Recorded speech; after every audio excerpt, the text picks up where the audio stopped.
90-Day Fiancé. Before the 90 Days star Faith Gatoc Tulo is my favorite cast member from season 7, and she keeps reminding me of Rose Vega, who dated Big Ed Brown. Faith is a ladyboy who was born as a male. Her name used to be Rodney, and she felt like a little girl even in her childhood. Faith has discussed the difficulties she faced as a ladyboy in the Philippines, where the conservative laws do not allow a person to change their gender. Faith explained that a ladyboy would be someone who hadn't undergone any procedures yet. Faith met Loren Allen from Las Vegas on a dating app. Loren is a 33-year-old man who had been married and divorced before meeting Faith. I don't think Faith knows about Loren's past because there are so many things from his present that he hasn't told his girlfriend. The most horrible thing Loren could have done to Faith was keep her in the dark about having multiple partners. She only found out about it 6 months later when Loren went to see her in person on before the 90 days. Faith lives in Manila in the Philippines. She works at the Bay Area Suites and is the officer in charge of the hotel, where she also is in charge of the housekeeping department, tracking all the rooms, doing event coordination,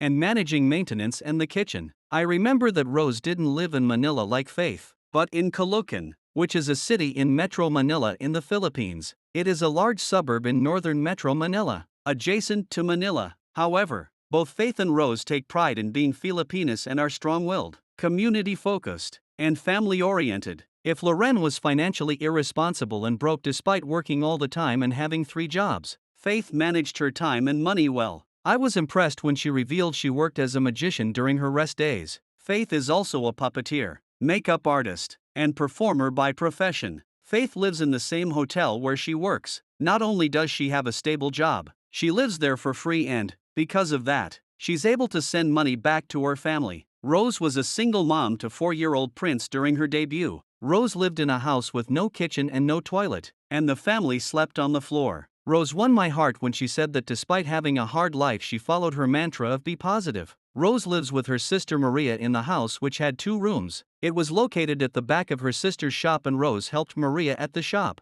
Maria is like her second mother. Both Faith and Rose are very close to their family. Their radiant smiles and graceful demeanor made them instant favorites of viewers like me. While Faith and Rose were pure-hearted and not with the American men for green cards or money, their partners took advantage of their niceness and seemed to have only seen them as objects of desire. Loren shamelessly spoke about Faith's private parts while explaining why he was into dating trans women. I was taken aback when he referred to her body as a reason behind him falling for her, but I was disgusted when he revealed that he was cheating and sleeping with people behind her back. Loren expected to continue with his practice after he moved to the Philippines. Loren spoke about how he would convince Faith to have a polygamous relationship. He was telling Faith that he was staying at other people's houses, not that he was sleeping with these people so he could have a place to stay. Loren was broke and homeless, and Faith knew nothing about it. He wanted to relocate to the Philippines and find work there. He'd even contracted a sexually transmitted disease before flying to meet Faith but kept it a secret from her until she felt comfortable enough to kiss him. Faith was cheated on and lied to about many things.